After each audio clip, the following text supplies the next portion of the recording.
Buenas tardes, ¿cómo están?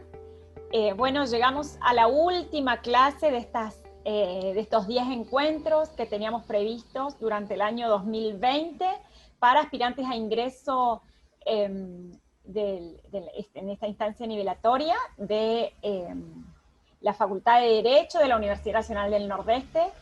Y bueno, la verdad es que han sido 2 semanas muy intensas. Es un placer haberlos conocido y saben que vamos a quedar en contacto. Y respecto de las preguntas, lo que vamos a ir haciendo en esta clase, que habíamos quedado que esta iba a ser una clase de repaso, lo que voy a ir haciendo es, a lo largo de todos de estas filminas que les voy a ir mostrando, que son las que ustedes ya tienen en las clases anteriores, nos vamos a detener en las preguntas que me hicieron en los correos, ¿sí? Si hay alguna pregunta que no podemos desarrollar por el tiempo o porque ustedes me mandaron después las preguntas y no alcanzamos a leer todos los correos, les voy a pedir que me los vuelvan a enviar, no tengan dudas ni inconvenientes. No es que no queremos responder las preguntas, sino, como les decía, ustedes son alrededor de 1000 y hemos recibido muchísimos correos, así que vamos a ir respondiendo.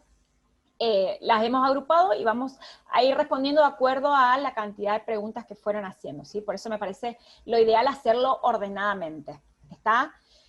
Y les decía, si ustedes quieren, me parece que solamente es cuestión de proponerlo. Ya les dije, no creo que vayamos a algún lado durante enero. Ojalá que sí, que toda la pandemia se termine, se levante este confinamiento, donde nos tienen restringidas todas las libertades. Me parece que somos todos grandes y sí, hay que saber cuidarnos. Y bueno, no sé, estas restricciones, bueno, ustedes saben, Argentina con la mayor restricción a la libertad, el aislamiento social preventivo y obligatorio más largo del mundo, y todavía no sabemos cómo hacer. Así que, bueno, a lo que voy es que probablemente continuemos de la misma manera. Les digo, no tengo ningún inconveniente en acompañarlos, ¿sí? Durante el verano. Les decía, esto les digo a raíz de que algunos de ustedes me preguntaron si estas clases iban a quedar grabadas. Por supuesto que todas las clases ya les quedan grabadas y ustedes la van a poder ver la cantidad de veces que quieran hasta, por supuesto, febrero, que es cuando ustedes ya espero que nos podamos encontrar de alguna manera, o bueno, veremos qué va a pasar febrero 2021 en este país. Así que, bueno, quedamos a disposición. Esto les digo porque es la última clase, pero por supuesto que si ustedes me siguen haciendo preguntas y el aula queda abierta, yo puedo continuar subiéndoles algunos videos acerca de, o respondiendo las preguntas que ustedes me hacen como concretas, ¿sí? E inclusive pueden ser, por ejemplo, videos de 10 o 15 minutos, donde voy a responder las preguntas concretamente como para no ir agrupándolas. Vamos viendo, ¿sí? En todo caso, veré. A ver, esta es una propuesta, yo ahora se los voy a ver qué me dicen. No creo que haya inconvenientes, siempre que sea acompañarlos va a estar bien. Así que bueno, también les recuerdo que el material de estudio es el que ustedes tienen citado en el aula, ¿sí? Es el material, el libro Temas de Derechos Humanos de Mónica Pinto. Estamos trabajando, me preguntan ¿qué edición es? Hay una edición que es 1997, hay una edición que es 2009, les va a ser, ambas les pueden servir, porque nosotros lo que estamos haciendo es estudiar conceptos, características, fundamentos, elementos, sistemas regionales, y eso, la verdad es que, bueno, son los 6 primeros capítulos, ¿está? Así que respecto a eso, es el material que ustedes tienen. Les digo esto porque también me preguntaron acerca de si tienen que estudiar las declaraciones. Vieron que durante todas estas clases estuvimos estudiando declaraciones, estuvimos viendo los pactos, estuvimos viendo distintas convenciones, estuvimos viendo la Constitución Nacional, ¿sí? Si eso también tienen que estudiar o no tienen que estudiar. Lo que ustedes, también me preguntaron acerca del caso que Mejía contra Sofovich, si ustedes tienen que descargar algún tipo de jurisprudencia, tienen que imprimir, lo que ustedes tienen que leer y qué es lo que tienen que estudiar y qué es lo que tienen que saber, es lo que está en estos 6 primeros capítulos de este libro que les dije, ¿está? Que es lo que nosotros tratamos de desarrollar en estas 10 clases, que por supuesto nos quedan las clases breves, nos quedan las clases cortas, imagínense que, bueno, uno puede estar hablando de esto durante un cuatrimestre, durante 2 cuatrimestres, de acuerdo a cómo se vayan desarrollando los temas, ¿no? Pero por eso hacerlo en estos 10 días fue muy breve, no obstante lo cual, recuerden que pueden hacernos preguntas y vamos a tratar de ir respondiéndolas. Si no es por correo, tal vez a través si es como un poquito más complicado, por decirlo. La verdad es que no son temas que se abordan de manera difícil. Ustedes van a ver que no, salvo el lenguaje que para ustedes puede ser nuevo y que tiene que ver con la raíz latina de algunas palabras, en general son términos que ustedes de todas maneras ya los hemos ido incorporando en el glosario, ¿sí? Para todos los que no hicieron glosario, también es una recomendación que ustedes puedan comenzar a ver ya desde las primeras clases e ir armando su glosario, ¿sí? Todos estos términos que para ustedes son nuevos y que los van a usar no solamente ahora, sino a lo largo de toda la carrera también me parece que es, por supuesto, una recomendación. Así somos las personas mayores, damos sugerencias y recomendaciones, aunque no nos la pidan, ¿eh? Así que, bueno, vamos a comenzar entonces respondiendo a algunas de las preguntas que nos hicieron, ¿sí? Respecto de noción de derechos humanos, no recuerdo haber leído ninguna pregunta. Sí, porque, acá sí, la cooperación internacional en derechos humanos, la Carta de Naciones Unidas, ¿sí? De este capítulo 2 sí me hicieron preguntas y tiene que ver con las bases del sistema normativo y del sistema de protección internacionales. ¿Por qué antes decíamos que había derechos y recién a partir del año 1945 podemos hablar del derecho internacional de los derechos humanos?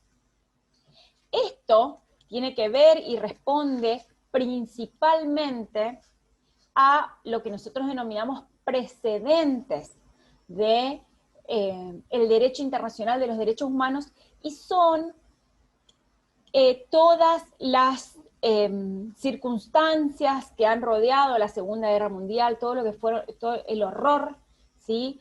Del exterminio por parte del Estado a sus propios ciudadanos, después lo que Rafael Lemkin va a decir o va a denominar genocidio. Eso nos parece importante que ustedes lo puedan tener en cuenta, ¿sí? Que cuando nosotros hacemos referencia, por ejemplo, a la Carta Magna de Juan Sin Tierra del año 1215, a todas las revoluciones atlánticas, ¿sí? Recuerdan 1776, después, bueno, los documentos, 1789, esto, cuando nosotros hablamos de esto, recuerden el constitucionalismo clásico, los primeros derechos, las libertades públicas, derechos civiles y derechos políticos, y derecho a la vida, derecho a la integridad física, derecho a las libertades, y libertad de pensamiento, libertad de expresión, libertad de publicar las ideas en la prensa sin censura previa, libertad de asociación, libertad de reunión. Y por supuesto los derechos políticos que tienen que ver con la posibilidad de participar en la vida pública como ciudadanos, ya sea eligiendo, ¿sí? Es decir, votando o siendo candidato, ¿sí? en las elecciones. También que es la posibilidad de participar en la vida pública a través de los partidos políticos. ¿Sí? Esto tiene que ver con la primera etapa que nosotros denominamos un constitucionalismo clásico. Y por eso también en las generaciones, ya lo vamos a ver porque también hicieron preguntas acerca de las generaciones, podríamos decir que estas son la primera generación. Luego vamos a encontrar, ya finalizando el siglo XIX y en inicios del siglo XX, el constitucionalismo clásico, donde como consecuencia, y esto también, una vez más les reitero, la necesidad de estudiar las normas en contexto, cuáles son las razones o cuáles son las causas que originan y que permiten que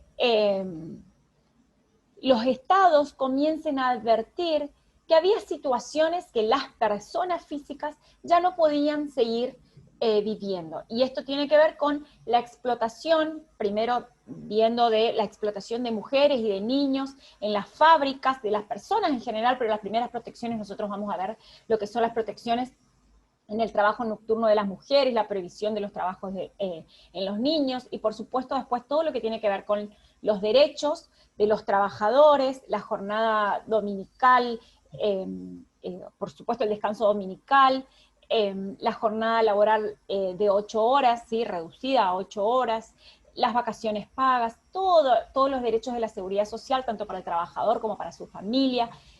Y esto también nosotros lo encontramos, recuerden, finalizada la Primera Guerra Mundial, la creación de la Sociedad de las Naciones. Es ahí, ¿sí? La creación de la Sociedad de las Naciones, ustedes recuerdan el Tratado de Versalles de 1919, se crea la Organización Internacional del Trabajo, 1919, ¿sí?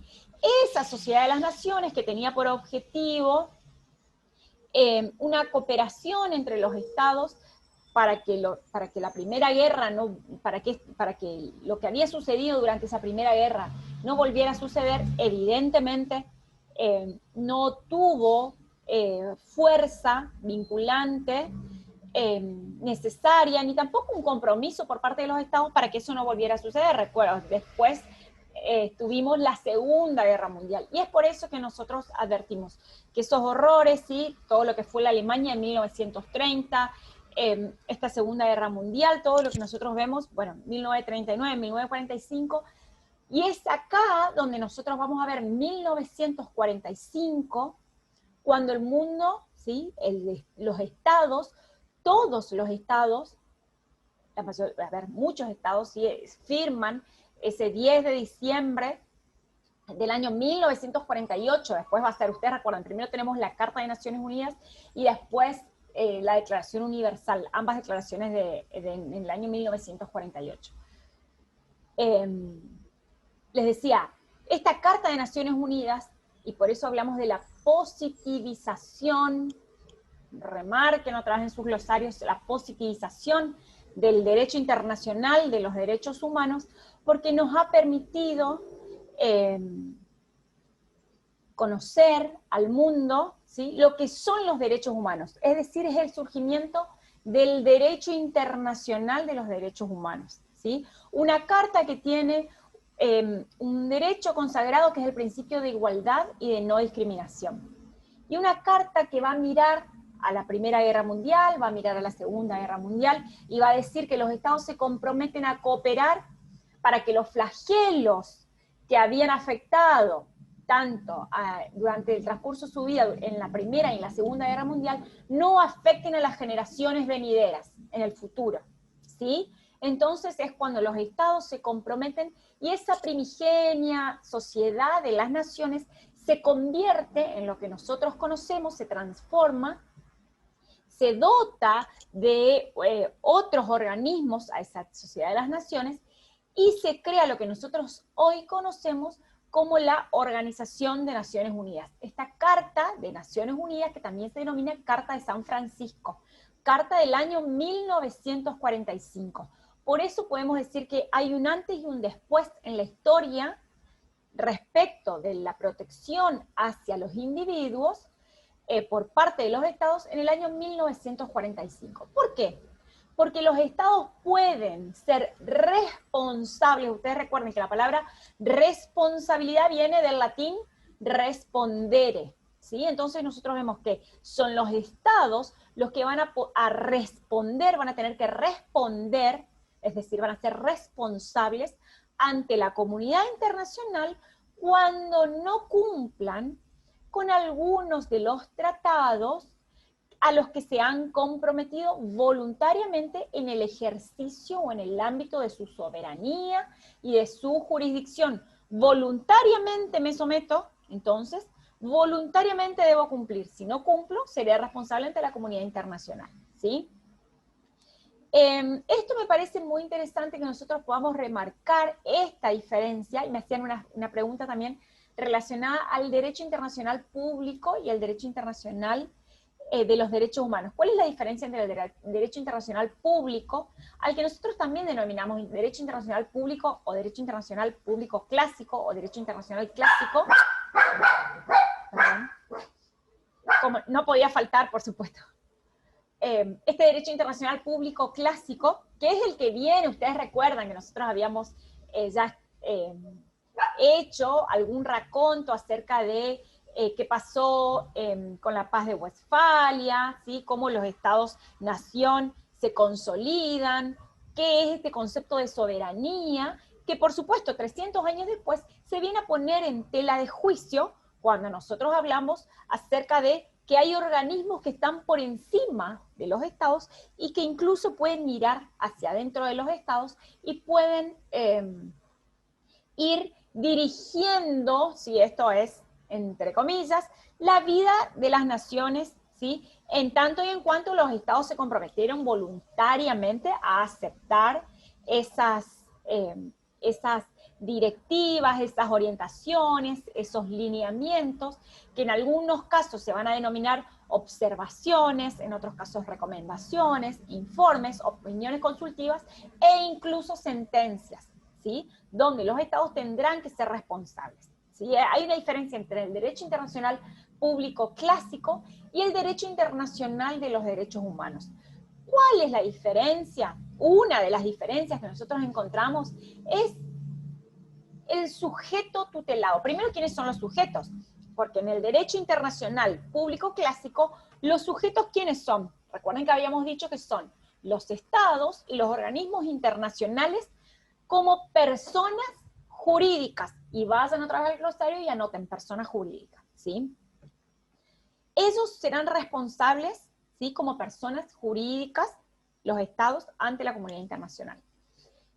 ¿Por qué? Por tratados que ellos mismos firman en donde se ven comprometidos sus obligaciones y se ven comprometidos sus derechos. Es decir, que en el derecho internacional clásico, y les daba el ejemplo del Tratado del Mercosur, si mal no recuerdo, que es un tratado de comercio, en ese caso, por ejemplo, los estados se comprometen a llevar adelante acuerdos, ¿sí? Comerciales, si por ejemplo, no sé,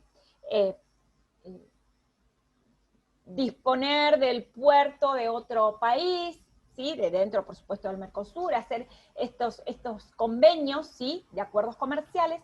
Por ejemplo, esto es simplemente como para dar un ejemplo que es el derecho internacional público clásico. Son acuerdos que se hacen entre los estados y que son los mismos estados quienes tienen obligaciones y quienes son destinatarios de esos derechos, ¿sí? Contenidos en esos instrumentos. Por eso hablamos del derecho internacional público clásico.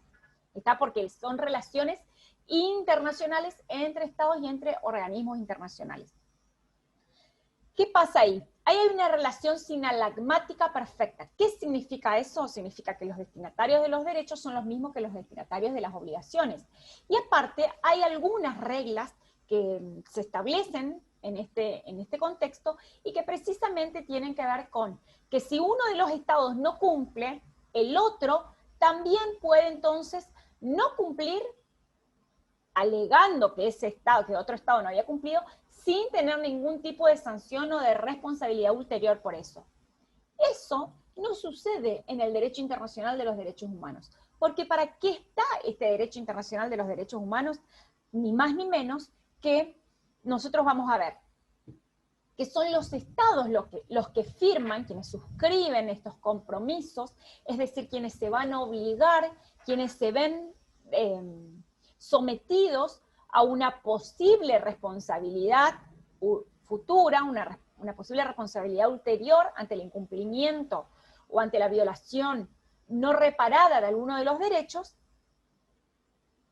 y los destinatarios de los derechos contraídos o firmados en esos pactos y en esas convenciones son los sujetos, ¿sí? Entonces nosotros acá vamos a ver en el derecho internacional público de los derechos humanos, es decir, en el derecho internacional de los derechos humanos, vamos a ver que no solamente serán sujetos de derecho el Estado, los sujetos de la relación jurídica, ¿sí? El Estado y los estados y los organismos internacionales, sino que surge en el escenario internacional un nuevo sujeto, y somos los ciudadanos o las personas físicas, ¿sí? Las personas como sujetos de derecho internacional.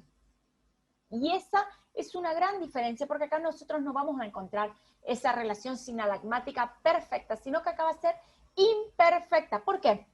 Porque quienes firman van a ser los estados, las personas jurídicas, ¿sí?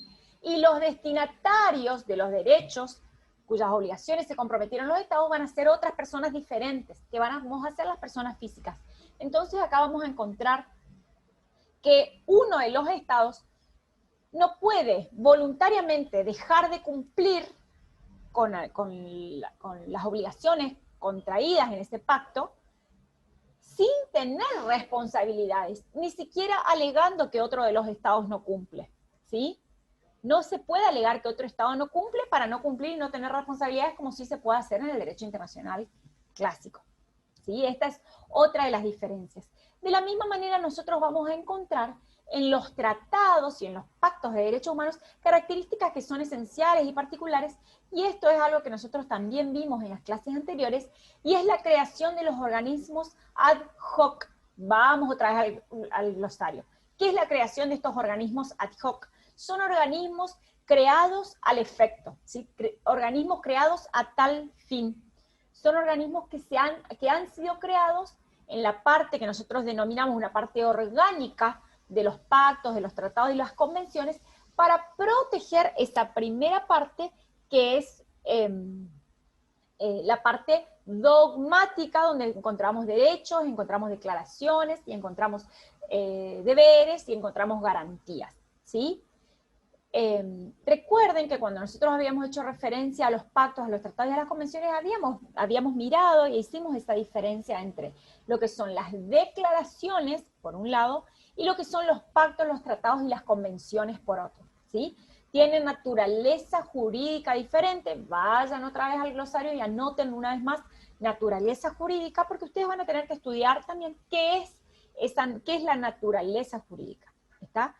Ahora, les decía, respecto a estos pactos o de estos tratados, también tienen características que son particulares, y es la creación de organismos que van a estar encargados de hacer cumplir, ¿sí?, los deberes de respeto, de garantía y de efectividad a los que se habían comprometido los estados respecto de esos tratados, ¿sí? Esto es algo que quería decirles a raíz de las preguntas que ustedes estuvieron haciendo acerca de por qué el derecho internacional de los derechos humanos y cuál es la diferencia con el derecho internacional público clásico, comienza o tiene su origen, su etapa fundacional en la Carta de Naciones Unidas en el año 1945.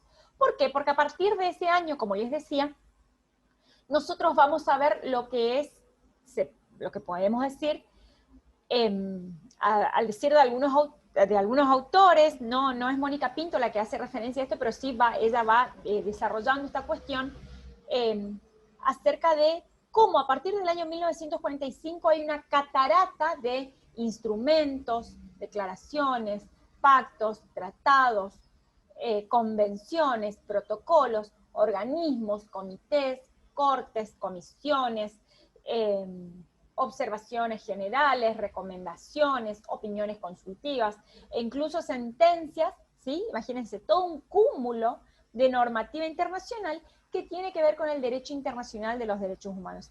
A partir de 1945 hay un gran desarrollo de todo lo que es el derecho internacional de los derechos humanos. Por eso podemos hablar también de diferentes etapas a partir del año 1945, ¿sí?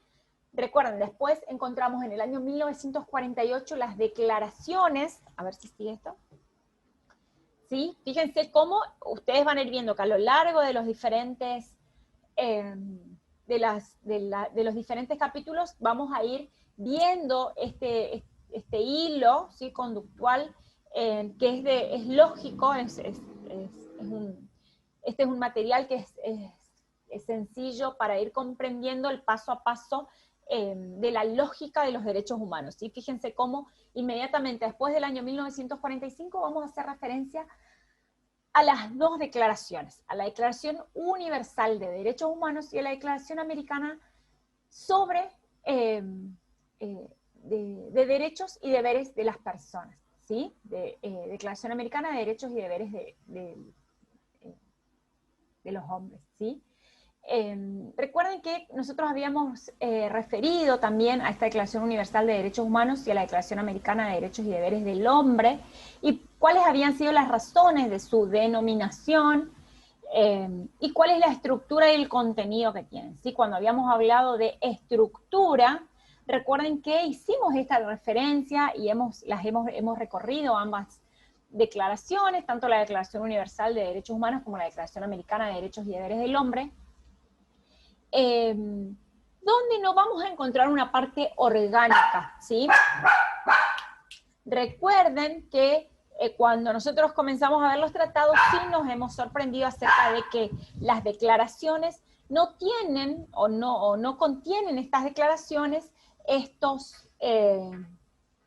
esta parte orgánica, lo que nosotros conocemos como estos organismos ad hoc o estos organismos creados al efecto. ¿Está? ¿Cuál es el valor jurídico de la Declaración Universal? Que también me preguntaron, esto es algo que ya habíamos visto a partir de algunas preguntas que me hicieron, pero lo vamos a volver a decir. Ustedes recuerden que tanto en la Conferencia de Derechos Humanos, nosotros vamos a ver en 1968, y la Corte Internacional también en el año 1970, refirieron al carácter vinculante y al carácter obligatorio de la declaración. ¿Está? ¿Son vinculantes? Sí son vinculantes estas declaraciones. Tienen una naturaleza jurídica diferente a la que tienen los tratados, pero no por eso dejan de ser vinculantes. Y también habíamos hablado acerca del contenido de las declaraciones. Cuando hacíamos referencia a este contenido, recuerden que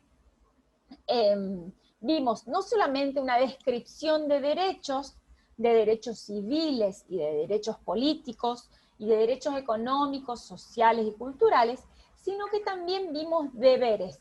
No solamente hablamos de derechos humanos, no solamente tenemos derechos humanos, sino que también tenemos deberes humanos, ¿sí? Y esto nos parece muy importante volver a remarcar, ¿está? Sí, acá en este capítulo cuarto, que es un poco más largo, ustedes habrán visto, ¿sí? Este capítulo cuarto, que tiene que ver con los tratados de derechos humanos, hacemos referencia al tránsito de la declaración al tratado. Acá también había una pregunta que hicieron al respecto de por qué hablamos de este tránsito de la declaración al tratado.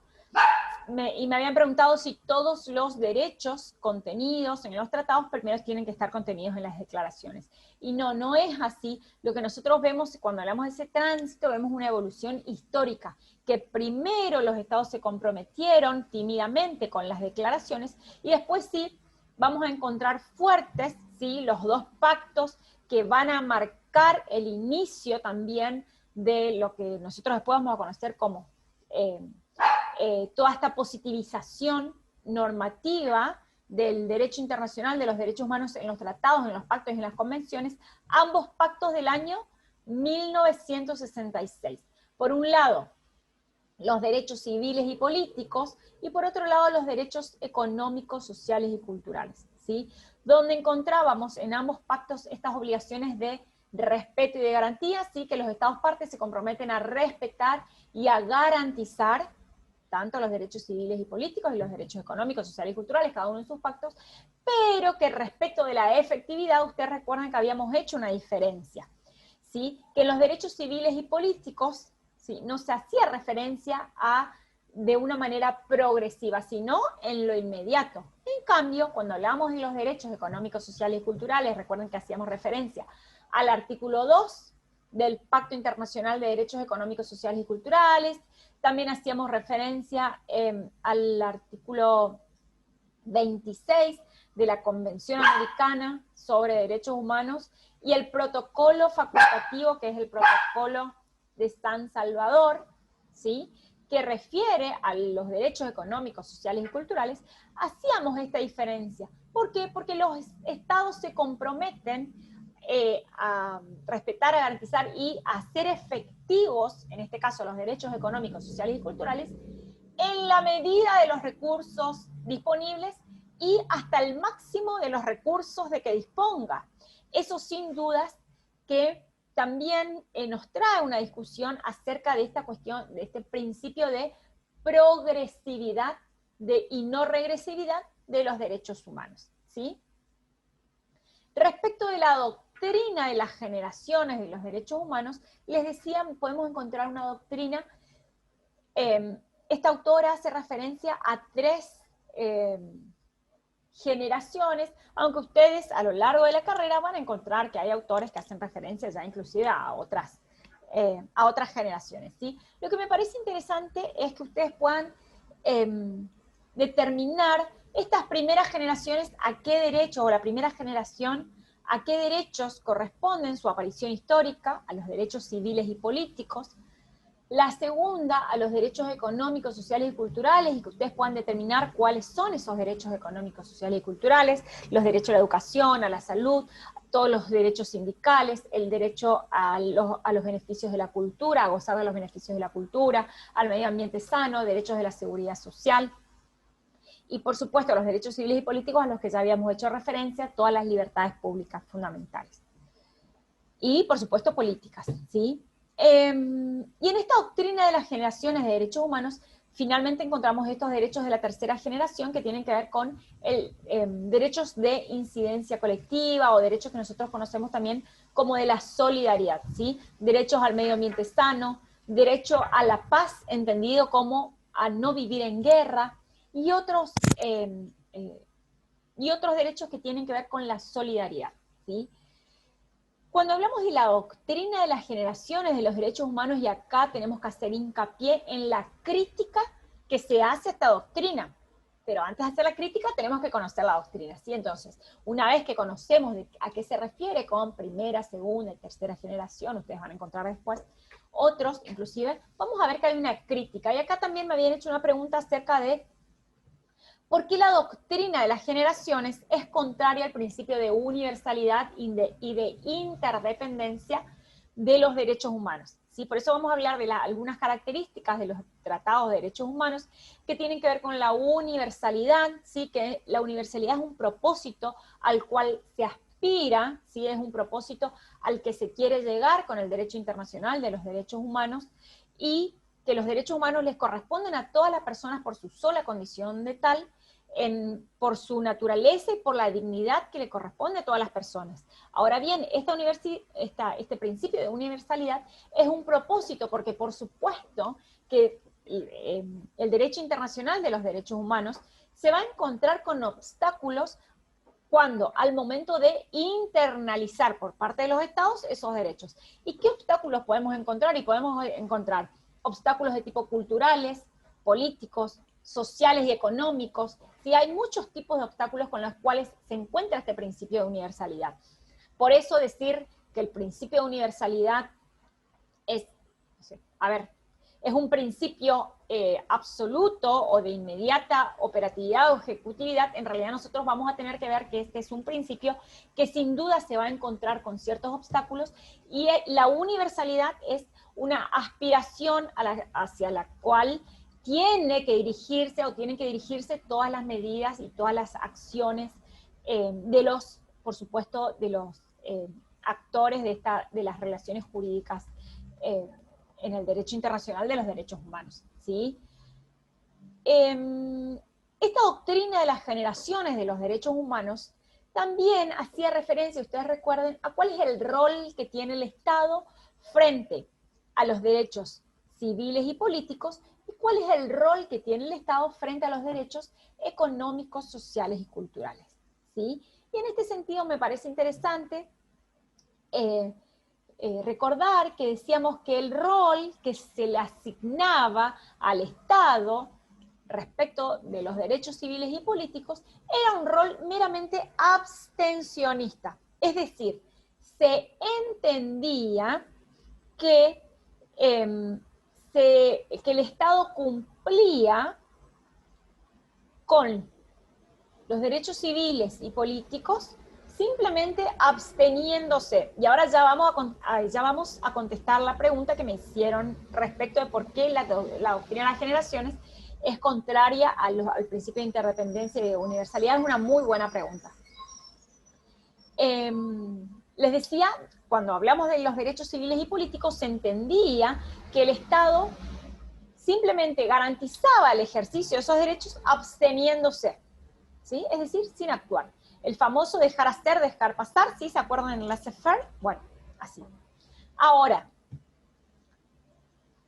también se entendía, respecto de los derechos económicos, sociales y culturales, que el Estado cumplía con esos derechos sí, con una fuerte intervención, y solamente interviniendo podía cumplir con el derecho a la educación, a la atención primaria de salud, a la educación, a que las personas gocen de los beneficios de la cultura, a los beneficios de la seguridad social, solamente interviniendo. Entonces, ¿es este el rol que debe tener el Estado para el efectivo cumplimiento de los derechos civiles y políticos? ¿Y es ese el rol que debe tener el Estado para el efectivo cumplimiento de los deberes de respeto, de garantía y de efectividad cuando hablamos de derechos económicos, sociales y culturales? Pues no. ¿Por qué? Y acá vamos a las características de los tratados de derechos humanos a responder concretamente la pregunta que hicieron, y que tiene que ver con las características de los tratados de derechos humanos, entre otras, nosotros vamos a ver, que son el de interdependencia y de indivisibilidad, ¿sí? Es decir, que no podemos hacer referencia a la existencia de un derecho civil sin la existencia de un derecho económico, social o cultural. Por ejemplo, si nosotros hablamos del derecho a la salud, ¿sí? Por ejemplo, cuando hablamos del derecho a la salud, ¿qué vamos a necesitar? ¿Sí? La salud entendida como, no solamente como ausencia de enfermedad, sino como esto que nosotros veíamos en el último capítulo, esta definición de la Organización Mundial de la Salud, ¿sí? Como esta posibilidad de que la salud tiene que ver con aspectos integrales de las personas, ¿sí? Físicas, mentales y sociales, y no solamente, ¿sí? Con ausencia de enfermedad. Entonces, por ejemplo, nosotros hablamos de salud. No podemos hablar del derecho a la salud entendido con esta perspectiva si no miramos un derecho civil y político que es la vida, si no miramos un derecho civil y político que es la libertad de elegir qué voy a hacer con mi propio cuerpo, ¿sí? Son derechos, en ese caso, civiles, y sin embargo van a estar relacionados con el derecho a la salud. Y este derecho a la salud, por supuesto que va a estar relacionado ¿con qué? Con poder, la salud primero con la alimentación, con el acceso a una vivienda digna para tener un descanso reparador, con el derecho al trabajo que dignifique esa vida, con poder gozar de los beneficios de la cultura, con el derecho al esparcimiento. Fíjense por qué nosotros, simplemente por tomar un derecho, en este caso económico, social y cultural, y vemos cómo se relaciona con los derechos civiles y políticos, y cómo se relaciona con los derechos económicos, sociales y culturales, ese mismo derecho, ¿sí? Por eso hablamos de interdependencia, unos dependen y de indivisibilidad. No puedo separarlos así en compartimentos estancos, no los puedo separar a los derechos y decir, ahora estoy ejerciendo, por ejemplo, ahora estoy ejerciendo mi derecho a enseñar libremente, ¿sí? Porque en este derecho a enseñar libremente, ¿sí? Que nosotros lo vamos a ver, ustedes lo van a ver en la Constitución Nacional, también consagrado como este derecho de enseñar y aprender, lo van a ver consagrado en el artículo 14. Y no por eso yo voy a decir, bueno, a ver, yo también tengo en este momento, y de la misma manera que ustedes están ejerciendo el derecho a aprender, también están ejerciendo otros derechos en simultáneo, ¿sí? Por eso nosotros hablamos de esta indivisibilidad y esta interdependencia. ¿Y qué tiene que ver con la doctrina de las generaciones de los derechos humanos? Precisamente cuando nosotros hablamos de esta doctrina de las generaciones de los derechos humanos, decimos que no podemos separar lo que son la primera generación de la segunda generación, sino que ambos están, ¿sí?, relacionados. Y de la misma manera, vamos a ver acá el rol que va a tener el Estado frente al cumplimiento del deber de respeto y de garantía y de efectividad de los derechos civiles y políticos, y al deber de respetar y de garantizar y de efectividad de los derechos económicos, sociales y culturales. Por ejemplo, y este era un ejemplo que ya habíamos dado en las clases anteriores, pero que me parece muy interesante poder volver a retomarlo, y tiene que ver precisamente con, por ejemplo, si ustedes ven acá, ¿sí?, el derecho al voto, ¿sí?, este derecho al sufragio, que es un derecho eminentemente político. El rol del Estado, ¿cuál era respecto de los derechos civiles y políticos? ¿Qué habíamos dicho? Era un rol abstencionista, ¿sí? según esta doctrina de las generaciones. El Estado simplemente absteniéndose garantizaba este derecho al voto, ¿sí? En este caso al sufragio, un derecho eminentemente político a participar de la vida pública y de los destinos de la sociedad y del país. Ahora, ¿a ustedes les parece que el Estado simplemente puede cumplir simplemente absteniéndose? Pero por supuesto que no, porque el Estado también deberá intervenir. ¿Cómo deberá intervenir? Primero a través de una legislación que ordene los partidos políticos, después, por supuesto, a través de regulación de normas acerca de, en este caso, fíjense, nosotros conocemos estas leyes que primero fueron de cupo, ¿sí? Y después, bueno, ya hablamos de leyes de paridad, donde nosotros en estas listas de los partidos, o sea, fíjense cómo el Estado también va interviniendo y no simplemente absteniéndose. Por supuesto que tiene que organizar, ustedes supongo que ya habrán ido a votar por primera vez, ¿sí? Quienes pueden votar desde los 16 años, entiendo que en algún momento habrán ido. Y si no, bueno, todos no solamente tenemos el derecho, sino también el deber. Razón por la cual, bueno, ustedes vieron lo que es esa mecánica de saber, es el aparato estatal, sigue al servicio directamente de los derechos políticos de la ciudadanía. Fíjense cómo, desde notificar al presidente de mesa hasta ver, bueno, las charlas que se organizan para los presidentes de mesa, todo lo que tiene que ver con los fiscales, comprar las urnas, a ver, no, lo que yo les quiero decir es, bueno, después todo lo que es el retiro de las urnas, el recuento de votos, fíjense cómo está todo el aparato estatal, no solamente absteniéndose, sino lejos de abstenerse, es el Estado el que está interviniendo. Fíjense cómo entonces nosotros vemos que no significa que la doctrina de las generaciones de derechos humanos, esto de los derechos civiles y políticos, el Estado cumple absteniéndose, y con los económicos, sociales y culturales, el Estado solamente cumple interviniendo, porque si nosotros tomamos, por ejemplo, un derecho, que es el derecho a la salud, ¿sí? El Estado tiene como objetivo, o el Estado tiene también como deber, ¿sí? Cuando hablamos de respetar y de garantizar, tiene el deber no solamente de que la salud continúe progresando, que todos los sistemas de atención sanitarios continúen progresando, sino que también tiene el deber de no intervenir, de no dañar, de no perjudicar lo que ya está hecho. Eso tanto en educación, en seguridad social, en salud, respecto a los sindicatos, el medio ambiente sano, en los beneficios de la cultura, ¿sí? No solamente tiene que intervenir, sino que tiene que abstenerse. ¿De qué se tiene que abstener? Se tiene que abstener de dañar. Entonces vamos a ver que tanto en los derechos civiles y políticos como en los económicos, sociales y culturales, es el Estado que en algunos casos tendrá que abstenerse de realizar ciertas acciones y en otros casos deberá intervenir para que los ciudadanos y las ciudadanas gocen efectivamente del ejercicio de esos derechos, ¿sí? Por eso nosotros decimos que estas características, que esta doctrina de las generaciones es contraria a las características de los derechos humanos y que tienen que ver con a ver, estoy viendo que están moviendo la pantalla. Voy a ver el tema de la seguridad, les pido disculpas. Ahí está, ahí le saqué. Ahí está. Estaba Luciano ahí moviendo el mouse, no sé qué estarás haciendo. Ahí ya no lo podemos ver.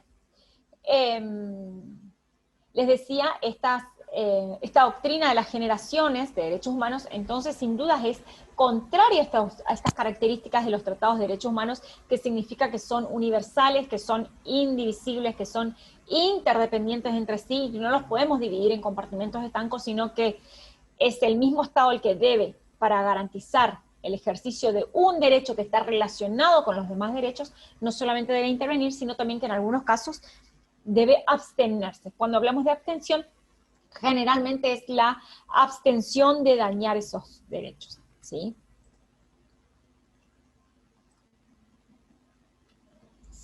Y acá, ¿cuál es la aplicación en los ámbitos internos? Sí, que también me hicieron algunas preguntas relacionadas a cómo hacía nuestro país, me dijeron, ¿cómo hacía nuestro país para efectivamente llevar adelante el derecho internacional, el ejercicio de la, bueno, me hicieron una pregunta así como un poco complicada, pero entiendo que me quisieron preguntar de qué manera nuestro país aplica todo ese derecho internacional de los derechos humanos. Recuerden que acá nosotros habíamos hablado acerca de las soluciones tanto en América como en los diferentes tratados de los derechos humanos. Y recuerden que dijimos que en primer lugar los estados son soberanos. Y en el ejercicio de su soberanía, si bien se comprometen a cumplir con los tratados y con los pactos y las convenciones, lo cierto es que hacia el interior no se establecen, o los tratados no establecen específicamente cómo deben hacer los estados para cumplir con esos derechos a los que se comprometieron. Es decir, los estados se comprometen a nivel internacional, pero ahora será una cuestión a resolver por parte de ellos acerca de cómo va a ir siendo incorporado hacia el interior de cada uno de los estados. Y así hemos visto algunas constituciones, ¿sí? de nuestros países vecinos, cómo han ido solucionando esta cuestión acerca de cómo se internaliza todo ese derecho internacional de los derechos humanos, cómo se lleva adelante, ¿sí? Y en este sentido también me parece interesante ver cómo en nuestro país, ¿sí? La solución que dan esos tratados de derechos humanos en realidad no se establecen. ¿Por qué? Porque le dejan a esto que una de sus compañeras también escribió, entiendo que quiso hacer referencia a lo que es el margen de apreciación nacional. Este es un término que no es necesario que ustedes lo estudien de esa manera, pero sí es la discrecionalidad que va a tener el Estado para moverse dentro, por supuesto, de su soberanía, ¿está? Y en este sentido, me parece también importante que podamos ver cómo ha hecho nuestro país, ¿sí? Y acá también me preguntaron acerca de la jurisprudencia. Ustedes recuerdan que cuando hablamos de jurisprudencia estamos hablando de sentencias. Por ahora, con que sepan esto es más que suficiente. Jurisprudencia son los pronunciamientos, ¿sí? O cuando hablamos de jurisprudencia también hablamos de sentencias o de fallos, ¿sí? Cuando hablamos de fallos no hablamos de algo que está equivocado, sino cuando hablamos de fallos hacemos referencia a sentencias, a jurisprudencia. Jurisprudencia viene, jurisprudencia, ¿sí? Todas las palabras jurídicas ustedes van a ver que tienen un origen en latín, ¿sí? Jurisprudencia, ¿sí? La prudencia de quien dice el derecho, ¿sí? Por eso viene jurisdictio, que es la jurisdicción, decir el derecho. A lo que voy cuando les hablo de jurisprudencia vamos a hablar de una sentencia, de un fallo, de un pronunciamiento por parte de uno de los poderes del Estado y que tiene que ver con el poder judicial. Ustedes recuerden que el Estado, nosotros esto vimos en las primeras clases, ¿sí? Y es algo que ustedes lo pueden repasar de las materias que ustedes ya vieron en la escuela secundaria, en la escuela media, y que tiene que ver con el poder ejecutivo, el poder legislativo, el poder judicial, ¿sí? Así como ustedes tienen la Constitución Nacional y hemos ido viendo todo lo que es la parte orgánica, ¿sí? De esa manera nosotros también vamos entonces a advertir que el poder judicial va a emitir actos jurídicos que se llaman sentencias. Por ejemplo, también hay otros actos que son administrativos, pero nosotros acá nos vamos a ceñir a lo que es la jurisprudencia. Es una sentencia, ¿sí? Les digo esto porque me preguntaron acerca de la palabra jurisprudencia, ¿está?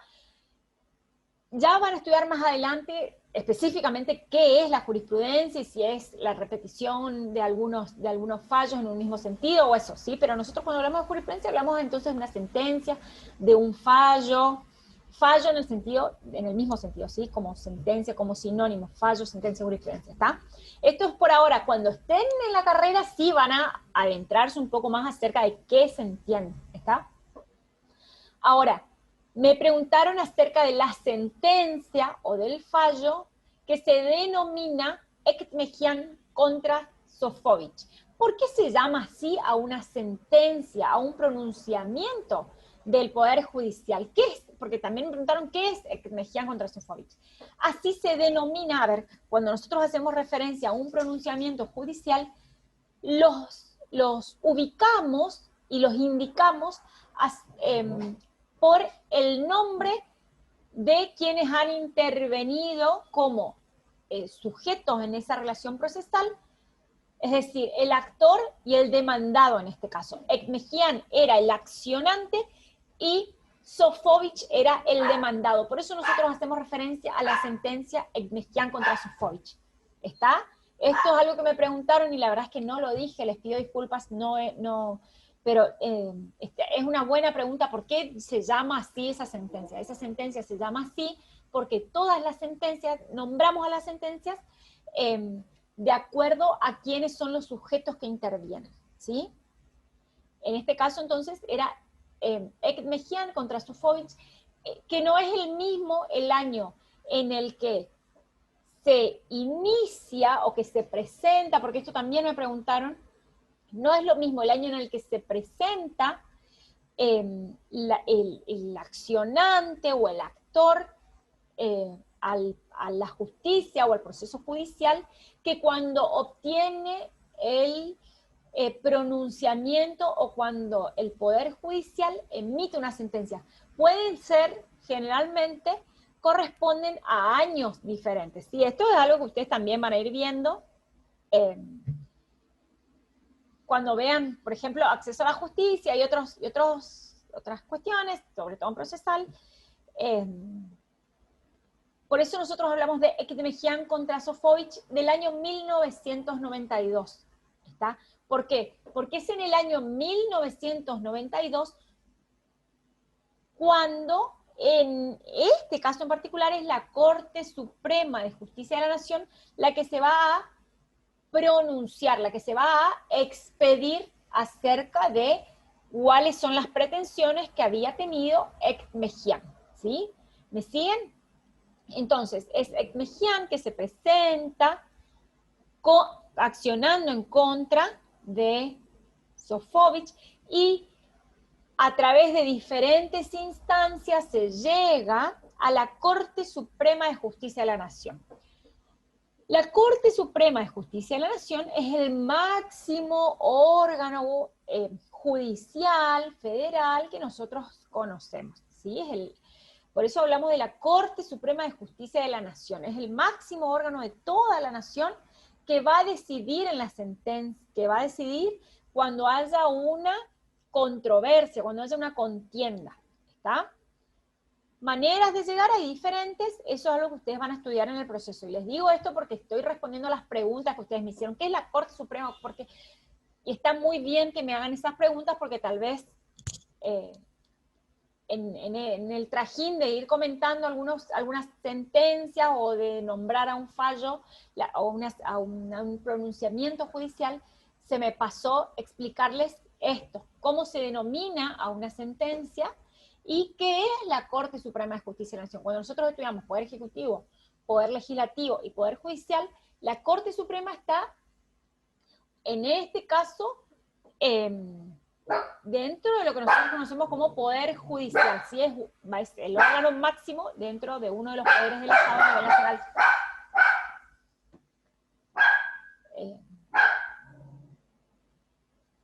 Bueno, de eso hablamos, ¿sí? Entonces, ¿qué pasó en el año 1992 en nuestro país? Hay una sentencia que es el caso Ekmejian contra Sofovich, ¿sí? En ese caso, se presenta Ekmejian pidiendo, ¿sí? O solicitando la pretensión de Ekmejian, era poder hacer efectivo un derecho que está consagrado en la Convención Americana sobre Derechos Humanos, y es el artículo 14, ¿sí? Y que tiene que ver específicamente con el derecho de réplica, ¿sí? Es decir, la posibilidad de presentarse ante el mismo medio que ofendió a esta persona y poder contestarle, ¿sí? Si nosotros leemos la Convención Americana sobre Derechos Humanos, vamos a ver que en el artículo 14 establece que toda persona afectada por informaciones inexactas o agraviantes emitidas en su perjuicio a través de medios de difusión legalmente reglamentados y que se dirigen al público en general, tiene derecho a efectuar por el mismo órgano de difusión su rectificación o respuesta en las condiciones que establezca la ley. Fíjense cómo dice ahí, en las condiciones que establezca la ley, ¿sí? Unos años antes, la misma Corte Suprema de Justicia de la Nación, a ver, les digo la misma Corte porque el órgano es el mismo, pero por supuesto los órganos del Estado están compuestos por personas físicas que van a decidir en representación de un organismo, ¿está? Si bien les digo la misma Corte, ustedes van a ver que las Cortes, por supuesto, van a lo largo de los años, van a ir estando compuestas por diferentes personas y por eso también podemos mirar y podemos advertir a lo largo de los años posturas diferentes de la Corte. Entonces, ¿qué pasa en el año 1992?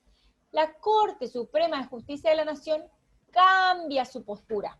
Hasta ese año venía sosteniendo un sistema que nosotros conocemos como sistema dualista, ¿sí? Hasta ese año nosotros nos manejamos con el artículo 31, con el artículo 27, con el artículo 118,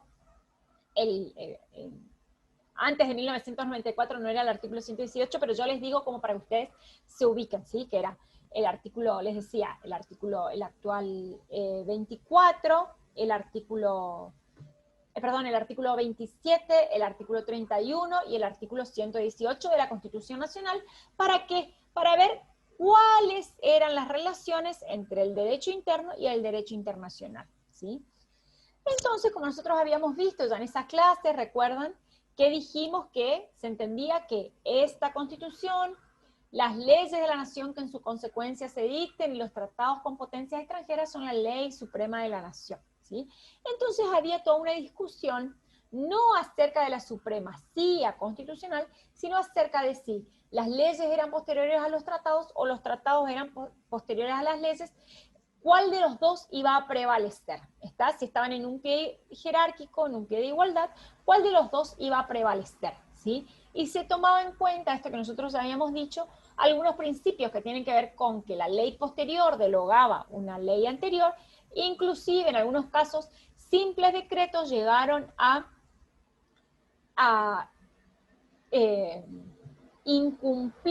hacer incumplir tratados a los que ya se había comprometido previamente nuestra nación, ¿sí? Fíjense cómo también acá, teniendo en cuenta el artículo 27 de la Convención de Viena sobre el derecho de los tratados, nosotros podemos advertir que ningún Estado puede invocar normas de derecho interno como justificación al incumplimiento contenido en una norma de derecho internacional. Es decir, el Estado no debería decir, no puedo cumplir con el derecho internacional porque tengo una norma interna que no me lo permite, ¿sí? Si me comprometí a nivel internacional, debo cumplir, ¿sí? Esto de el honor de la palabra, ¿sí? No solamente de la palabra, sino que nosotros vamos a ver que esto está establecido, ¿sí? En los convenios internacionales que van a generar responsabilidad a nuestro país. Pero hasta el año 1992, vení, por favor. Hasta el año 1992, en nuestro país, entonces estábamos en un sistema dualista, ¿sí? Un sistema donde encontrábamos, por un lado, el derecho internacional y por otro lado, el derecho interno, ¿sí? Entonces teníamos estas reglas, no sabíamos precisamente más que aplicar que una ley posterior deroga una ley anterior, una ley específica deroga una ley general, así nos manejábamos. Resulta que unos años antes, 4 años antes de dictar el Mejián contra Sofovich, la Corte Suprema de Justicia de la Nación sentencia en otro caso, es decir, emite un pronunciamiento en otro caso, que era el Mejián contra Neustadt, ¿sí? Esto es para que ustedes puedan comprender algunas preguntas que me hicieron acerca de qué era el sistema dualista y qué era el sistema monista, ¿sí? Les comento esto para que ustedes puedan entender a qué hacíamos referencia con lo que dice el artículo 14, que tiene que ver con las condiciones que establezca la ley. Y resulta que la Corte Suprema de Justicia de la Nación no le permitió a Ekmejian, unos años antes, ejercer el derecho a réplica. ¿Sí? A ver si se entiende. Llega Ekmejian con un caso ante la Corte Suprema de Justicia de la Nación en contra de Neustadt. Por supuesto que ustedes a Bernardo Neustadt no lo conocen.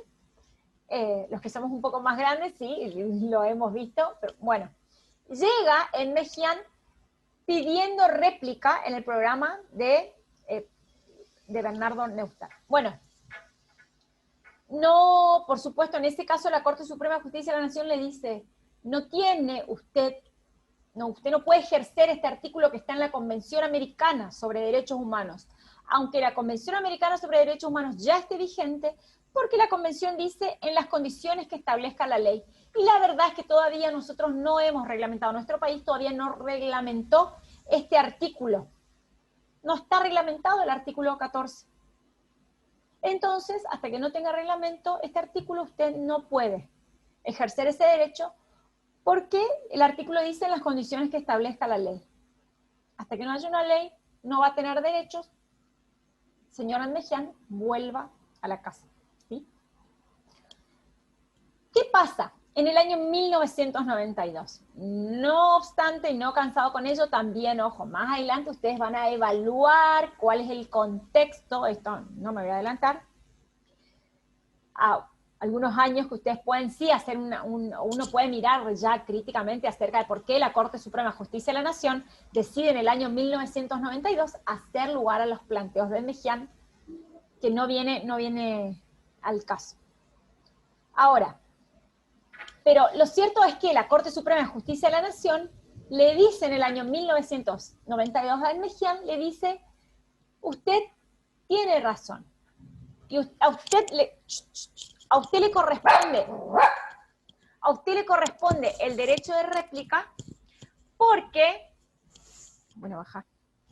a usted le corresponde el derecho de réplica porque ese artículo 14 de la Convención Americana sobre, les pido disculpas, por favor, ese artículo 14 de la Convención, a ver, espérenme, voy a ver qué hago. No, eso no puede ser.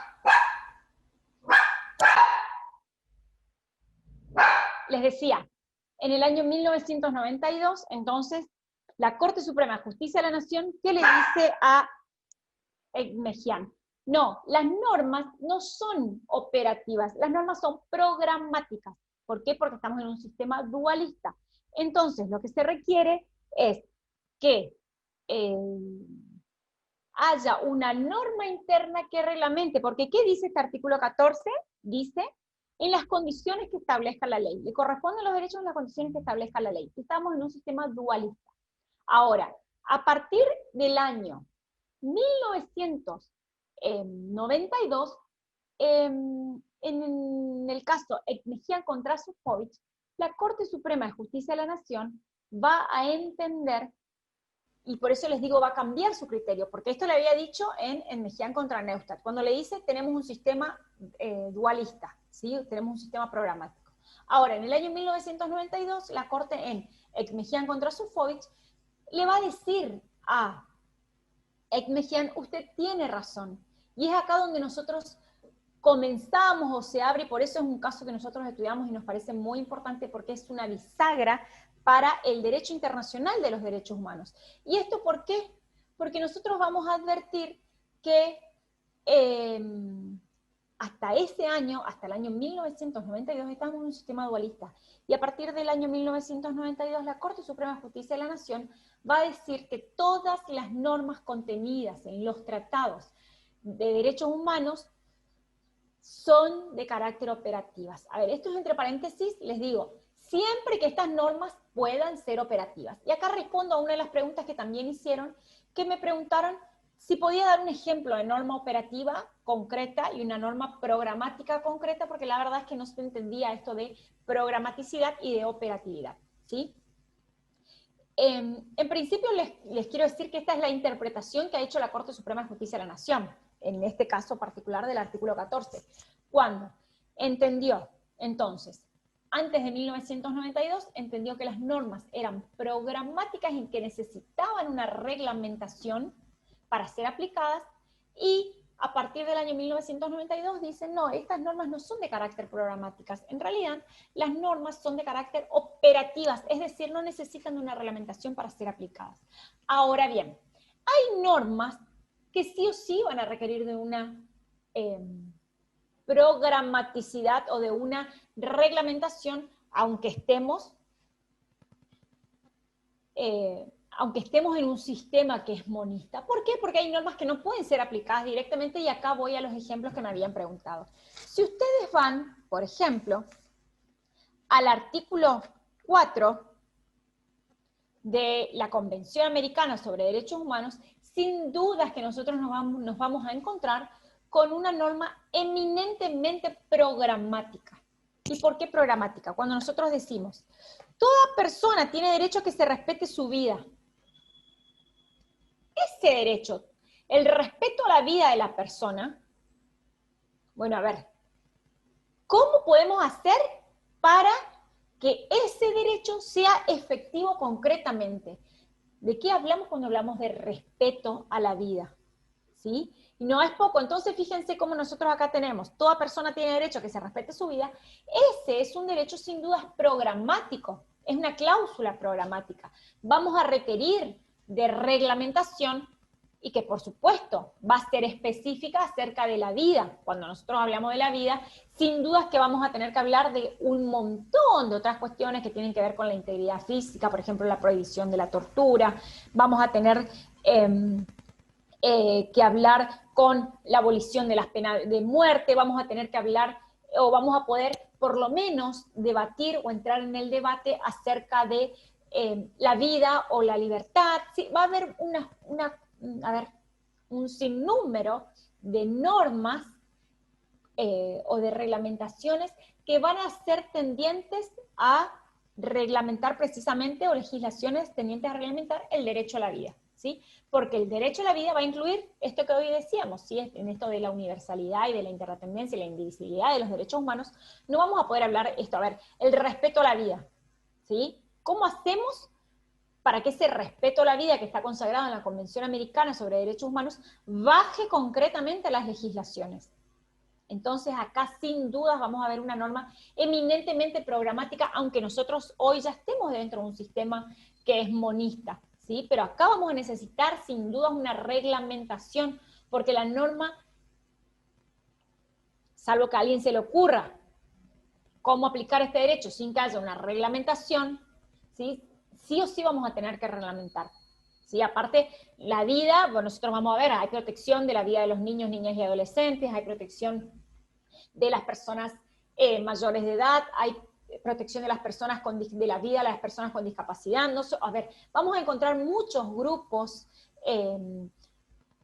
y muchas aristas de lo que significa este derecho a la vida, ¿sí? Entonces, sin duda que vamos a necesitar reglamentaciones que puedan ser compatibles, por supuesto, con las libertades fundamentales y con todos los derechos humanos, ¿sí?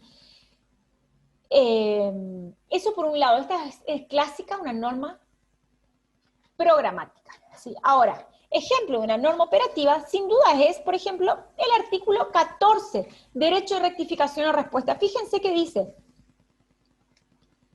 el artículo 14, toda persona afectada por informaciones inexactas o agraviantes emitidas en su perjuicio a través de medios de difusión legalmente reglamentados y que se dirijan al público en general, tiene derecho a efectuar por el mismo órgano de difusión su rectificación o respuesta en las condiciones que establezca la ley.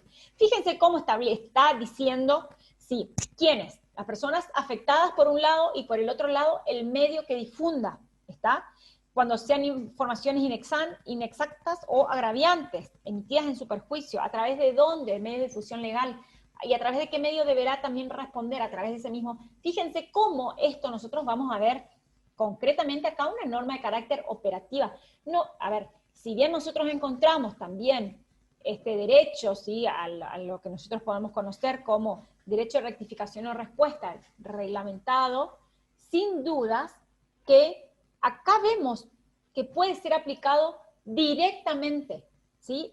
Es un derecho que puede, y esto es lo que le dice la Corte Suprema de Justicia de la Nación, le va a decir a Ignegian en el año 1992. Y la verdad es que sí, le dice, tenía razón, ¿sí? Este es un derecho que es operativo. Hay un principio general que es todas las normas de los derechos humanos son de carácter operativo. ¿Qué significa este principio general? Es que deben ser aplicadas inmediatamente, es decir, el Estado se compromete ante la comunidad internacional y es el mismo Estado entonces el que va a tener que ver hacia el interior cómo hace para aplicar esos derechos, ¿sí? Sin dudas que esto me parece que corresponde a lo que es el ámbito de soberanía o el ámbito de discrecionalidad que van a tener los diferentes estados, ¿sí? Y por eso nosotros vamos a hacer esta diferencia entre las normas programáticas y las normas operativas. Hay un principio general que es que todas las normas deben ser aplicadas inmediatamente. Ni bien el Estado se compromete, ya una vez que esos tratados, recuerden que leímos el artículo 75, inciso 22, cuáles son las facultades y las atribuciones que tiene el Congreso, que pueden aprobar o desechar los tratados concluidos con las demás naciones y con potencias extranjeras. Entonces, con organizaciones internacionales. Entonces, me parece interesante que podamos ver de esa manera que en principio son todas las normas de derecho internacional inmediatamente aplicables en el ámbito interno. Ahora bien, hay normas que necesariamente van a requerir de una reglamentación para poder ser aplicable. ¿Está? Porque a ver, estas normas así genéricas no pueden ser aplicables si no tienen una reglamentación o una programaticidad específicamente como hacen para llevar a cabo. ¿Está? Me parece interesante también, fíjense, por ejemplo, si ustedes van, ya habíamos leído, pero todas las personas son iguales ante la ley, en consecuencia tienen derechos sin discriminación o igual protección de la ley, artículo 24. ¿Está? Esa es una norma que podemos advertir que debe ser aplicada inmediatamente, pero esa igual protección de la ley también podrá ser reglamentada. ¿Está? Entonces vamos a ir viendo diferentes artículos.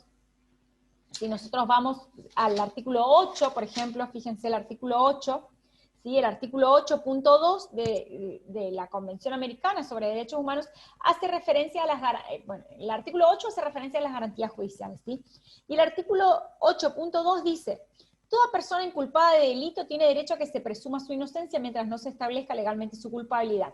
Durante el proceso, toda persona tiene derecho, en plena igualdad, a las siguientes garantías mínimas. Derecho del inculpado a ser asistido gratuitamente por el traductor e intérprete, si no comprende o no habla el idioma del juzgado o tribunal. Comunicación previa y detallada al inculpado de la acusación formulada.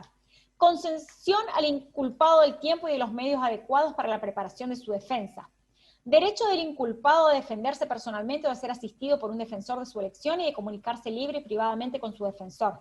Derecho irrenunciable de ser asistido por un defensor proporcionado por el Estado, remunerado o no, según la legislación interna. Si el inculpado no se defendiere por sí mismo ni nombrare defensor dentro del plazo establecido por la ley. Derecho a la defensa de interrogar a los testigos presentes en el tribunal y de obtener la comparecencia como testigos o peritos de otras personas que puedan arrojar luz sobre los hechos. Derecho a no ser obligado a declarar contra sí mismo ni a declararse culpable. Derecho de recurrir del fallo ante juez o tribunal superior. Fíjense, simplemente les leí el 8.2, porque después sigue 8.3, 8.4, 8.5, todo lo que ustedes van a estudiar a lo largo de toda la carrera. Pero fíjense, les leí como para que ustedes vean que acá sin dudas encontramos reglas, ¿sí? ¿Es necesaria una reglamentación interna para que esto sea aplicado? Es muy claro, ¿está? Esto es muy claro. En cambio, si nosotros, bueno, les decía, nosotros vamos, por ejemplo, el derecho a la vida o este artículo 5.1, toda persona tiene derecho a que se respete su integridad física, psíquica y moral.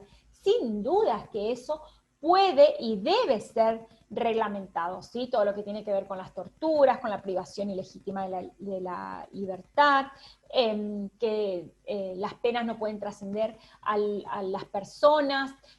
Hay toda una cuestión relativa a esto, ¿sí? Que nosotros podemos decir que sí requieren de reglamentación específica porque son normas que son de carácter obligatorias, pero que podemos hablar de normas que tienen que ver más con principios, ¿sí? Que son programáticos, que con reglas, ¿sí?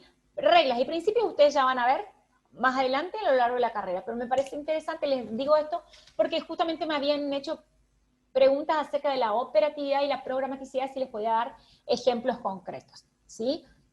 Me parece que estos son ejemplos concretos acerca de cuáles son las normas operativas y cuáles son las normas programáticas. Sí, si por ejemplo en el examen se les pregunta si nosotros estamos, si Argentina está o se encuentra frente a un sistema monista o frente a un sistema dualista, nosotros sin duda que vamos a marcar el año 1992 como una bisagra, como un antes y un después, respecto a la aplicación. Hasta el año 1992 una aplicación dualista y a partir del año 1992 un monismo atenuado, ¿sí? Nosotros vamos a ver que hay algunas normas de derecho internacional que están jerarquizadas a la Constitución y sin embargo por debajo de la Constitución vamos a encontrar algunos tratados que son de carácter internacional, y sin embargo están por debajo de la Constitución. Por eso nosotros hablamos de un monismo atenuado, las normas como principio ya van a ser aplicables operativamente, pero hay casos en los que no se especifican las reglas, sino que son normas principio, y esas normas principios deben ser programatizadas a través de reglamentaciones, ¿sí? Bueno, otra de las preguntas que me hicieron tiene que ver con este sistema constitucional argentino, y esto me quiero detener acá también porque esto sin dudas es tema de parcial, es tema de examen, ¿sí? ¿De qué hablamos cuando hablamos de el sistema constitucional argentino? Como les decía en las clases anteriores, nosotros tenemos una constitución que es del año 1853-1860, se reformó varias veces y la última reforma que tuvo nuestra Constitución Nacional fue en el año 1994, ¿sí? En el año 1994 se modifica y se reforma nuestra Constitución Nacional. Esta Constitución Nacional viene a poner fin a una discusión, a esta discusión que teníamos del artículo 31, en consonancia con el 27, con el entonces, con el que ahora es el 118, ¿sí? Teníamos esta discusión acerca de si las normas estaban por encima de los tratados, si los tratados por encima de las normas. Lo cierto es que el artículo 75, inciso 22 de nuestra Constitución viene a poner fin a esa cuestión, ¿sí? Acerca de si las normas estaban por encima de los tratados o los tratados por encima de las normas, porque y ahí les hice, ustedes recuerdan, un cuadrito que les quiero mostrar, como para que ustedes puedan recordar cuál es la jerarquía que nosotros vamos a encontrar. Ay, se detuvo esto de poder compartir la pantalla. Les quiero mostrar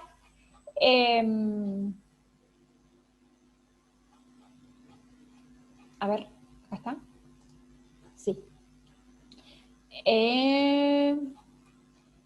Perdón. Esto, ahí. Esto también me habían preguntado y me pareció interesante poder mostrarles. Ahí les comparto la pantalla otra vez.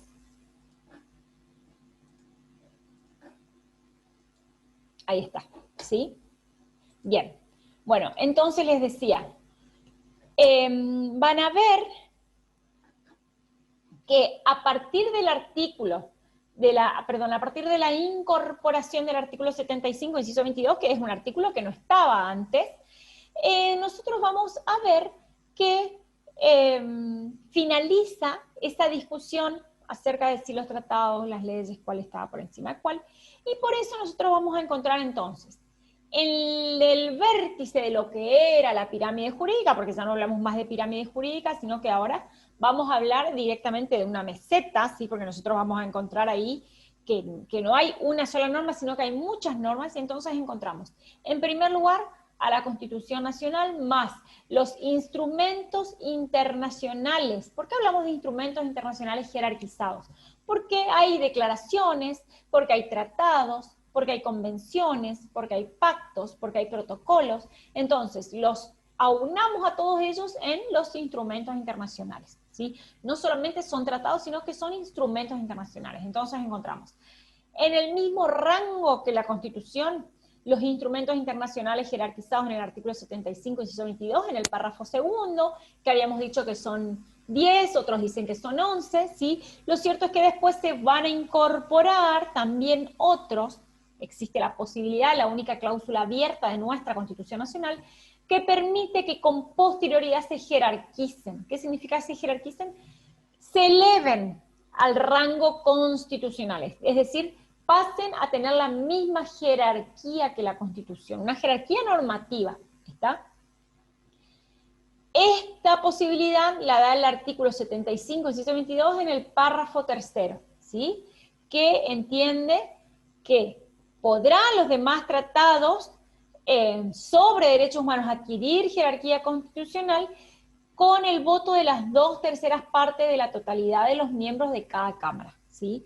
Con la misma mayoría agravada que si el Estado quisiera denunciar el tratado, es decir, retirarse, ¿está? Y entonces ustedes van a ver que la última oración del primer párrafo del artículo 75, inciso 22, dice: los tratados y concordatos son superiores a las leyes. Punto. Con esa oración, el convencional constituyente, se denomina así al grupo de personas que modificaron, ¿sí?, a la Constitución a través de este procedimiento, que nosotros tenemos un procedimiento que no es un procedimiento para modificación o para aplicación de las normas o de las leyes comunes, sino que cuando se va a modificar la Constitución Nacional, hay otro procedimiento que es un poquito más difícil que el de la Constitución Nacional, que el de las leyes. ¿Para qué? Para evitar que se esté modificando a cada rato, ¿sí? Entonces, es la misma Constitución la que prevé, fíjense, ustedes van a ver, les decía, ustedes van a ver en el artículo 30 que dice: esta Constitución puede reformarse en el todo o en cualquiera de sus partes. La necesidad de reforma debe ser declarada por el Congreso con el voto de las 2/3 partes, al menos de sus miembros, pero no se efectuará sino por una convención convocada al efecto. Esto simplemente les digo porque les dije convencional constituyente y después pensé que tal vez podemos no entender a qué hablamos cuando hablamos de convencional constituyente. Cuando hablamos de convencional constituyente es esta convención convocada al efecto que establece el artículo 30, ¿sí? Hay una convención que reforma la Constitución Nacional y entonces el convencional constituyente le pone fin a esta discusión diciendo que los tratados y concordatos tienen jerarquía superior a las leyes. Y con eso se finaliza, ¿sí? Y ahí va a quedar nuestra pirámide jurídica convertida en meseta. ¿Por qué? Porque van a quedar los demás tratados y concordatos. Fíjense que hay tratados que van a quedar por debajo de la Constitución, ¿sí? Y ahí es donde nosotros vamos a hablar de un monismo atenuado, y por debajo de los tratados las demás leyes. Esto es lo que nosotros conocemos como un bloque federal, ¿sí? Y después vamos a encontrar, por supuesto, atendiendo lo que habíamos leído ya del artículo 31, la relación con el bloque provincial, ¿sí? O los bloques locales, ¿está? ¿Qué conforman la Constitución, más los instrumentos internacionales que ya están jerarquizados en la Constitución, más los que con posterioridad se jerarquicen? ¿Qué conforman todo eso? Conforman lo que nosotros denominamos el bloque de constitucionalidad, ¿sí? Hay un bloque de constitucionalidad que está conformado por la Constitución, por los instrumentos internacionales jerarquizados y por los que con posterioridad se jerarquizan. Les puedo preguntar, por ejemplo,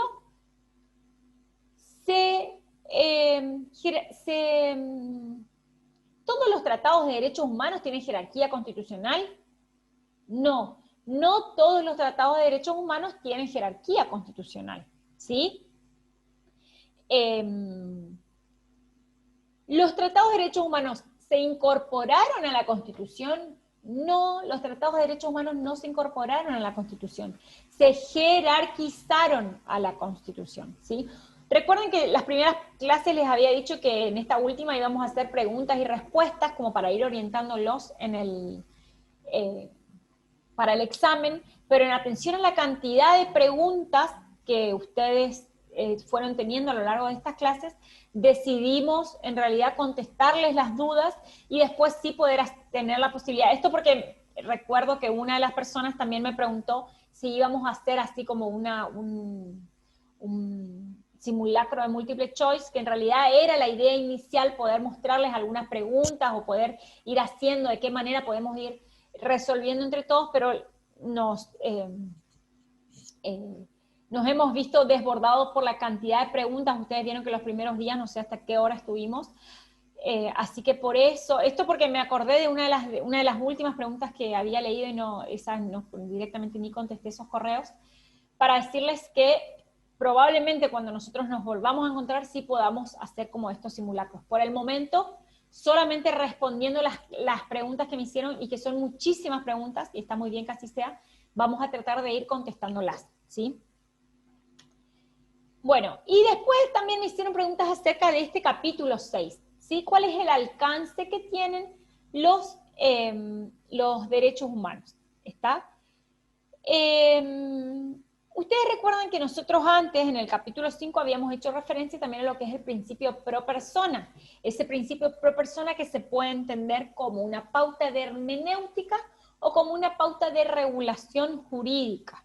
Como pauta de hermenéutica vamos a hacer referencia a la interpretación que se puedan hacer acerca de las normas. Porque, ¿qué pasa? Tenemos un montón de normas, esto que decíamos, de derecho internacional, ¿sí?, que hacen referencia a los derechos humanos, tratados, pactos, declaraciones, convenciones,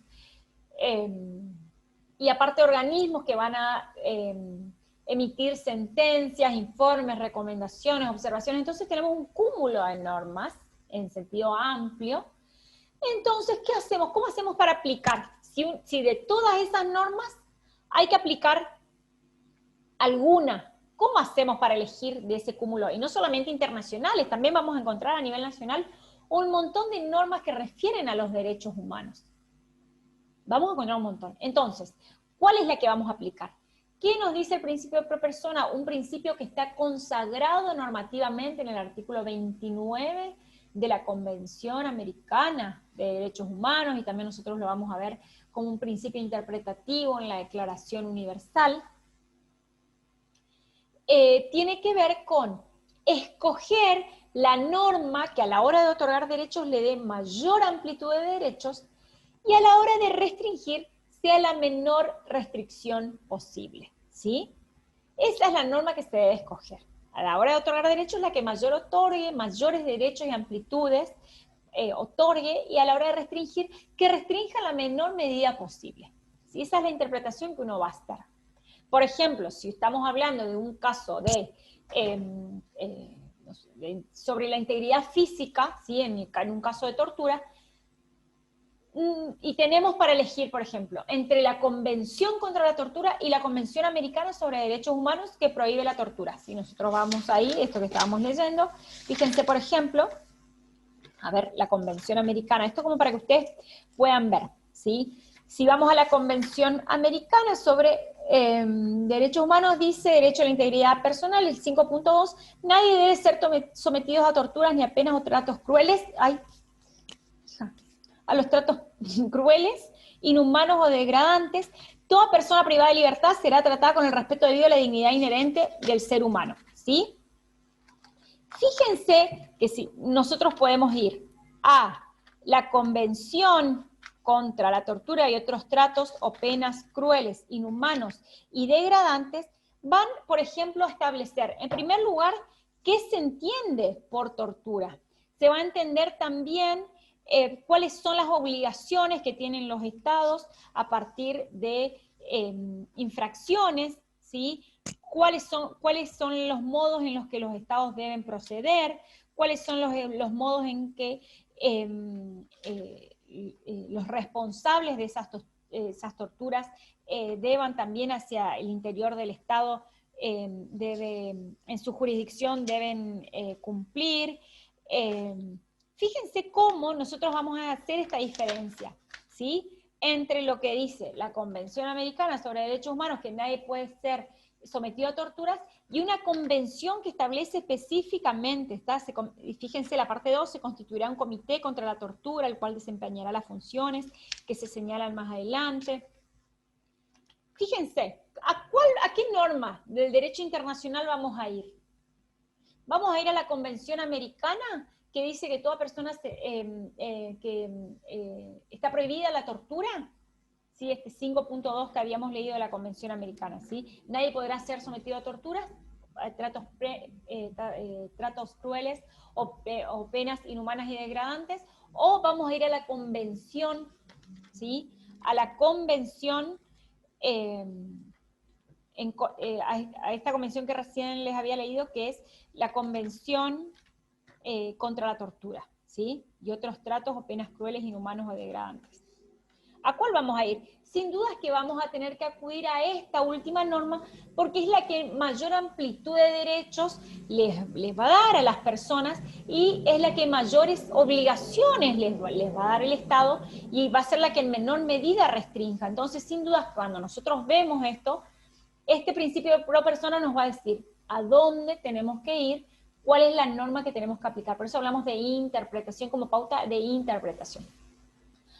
Ahora, cuando hablamos del principio pro persona como pauta de regulación jurídica, vamos a hacer referencia a reglamentaciones razonables, a restricciones legítimas y a suspensiones extraordinarias, ¿sí? Es decir, va a venir el principio pro persona a establecer específicamente, ¿sí?, que todos los derechos, incluidos los derechos humanos, son susceptibles de ser reglamentados. Esto que nosotros leíamos, ¿se acuerdan? En el artículo 28, ¿sí?, de la Declaración Americana de los Derechos y Deberes del Hombre. Recuerden que habíamos leído, los derechos de cada hombre están limitados por los derechos de los demás, por la seguridad de todos y por las justas exigencias del bienestar general y del desenvolvimiento democrático, ¿sí? Ahí vamos a ver el límite. Esto que nos enseñan cuando somos muy chicos, que nos deberían enseñar cuando somos muy chicos, que los derechos de los demás empiezan donde terminan los míos y viceversa, y que está consagrado en las declaraciones, lo vemos también desde esta perspectiva. Es decir, que no existen los derechos de carácter absoluto, ¿sí?, que sin ningún tipo de reglamentación, salvo, dicen algunos autores, por ejemplo, el derecho a la libertad de pensamiento, sí es un derecho absoluto porque nadie me puede decir qué pensar, cuándo pensar, cómo pensar, si quiero pensar o no quiero pensar, ¿sí? Es el único, hay algunos autores que dicen que ese es el único derecho de carácter absoluto. Ahora, una vez que yo, por ejemplo, esa libertad de pensamiento se expresa y ya estoy dentro del ámbito de la libertad de expresión, ¿puedo decir lo que quiero o publicar lo que quiero, cuando quiero, cómo quiero? ¿Puedo o no? Sí puedo. Ahora, puedo, pero sujeta a responsabilidades ulteriores, ¿sí? ¿Por qué sí puedo? Porque tener la posibilidad de hacerlo no significa tener el derecho a hacerlo, ¿está? Sin, por supuesto, ¿y por qué? Porque estamos hablando de reglamentaciones. Les doy este ejemplo que es muy sencillo, como para que ustedes vean que a partir de eso, de esa libertad de pensamiento que podría ser absoluta, cuando se expresa a partir de ahí, todo lo demás ya puede ser reglamentado. Y así nosotros vamos a encontrar reglamentaciones específicas que tienen que ver con reglamentaciones razonables, restricciones legítimas y suspensiones de carácter extraordinarias, ¿sí? Y es acá donde entonces nosotros vamos a ver cómo este principio pro persona también va a introducirse en esta perspectiva o en este ámbito de la reglamentación de los derechos humanos de las personas, ¿sí? Bueno, y esto sí les dejo para que bueno, ya vieron la clase, porque justamente me habían hecho una pregunta ayer antes de que nosotros demos la clase esta del capítulo 6, que tiene que ver con las restricciones, con las reglamentaciones razonables, con las restricciones legítimas y con las suspensiones extraordinarias, ¿sí? Recuerden que cuando nosotros hablamos de estas restricciones legítimas, hablamos sí o sí de los conceptos indeterminados. ¿Está? Y esto puede ser también una pregunta parcial, ¿qué son esos conceptos indeterminados a que hacemos referencia? ¿Y cuál es el peligro que pueden traer o cuáles son los inconvenientes que nos podemos enfrentar cuando encontramos conceptos indeterminados? Por ejemplo, conceptos indeterminados pueden ser la salud pública, la seguridad nacional, el orden público, la moral, las buenas costumbres, y puede suceder que los estados, los gobiernos de los estados, tomando alguno de estos conceptos, restrinjan libertades y derechos de las personas. Por ejemplo, invoco la salud pública, ¿sí? La salud pública, ¿para qué? Para restringir la libertad de circulación. ¿Es un concepto indeterminado la salud pública? Sin duda que es un concepto indeterminado. Entonces, ¿qué hace?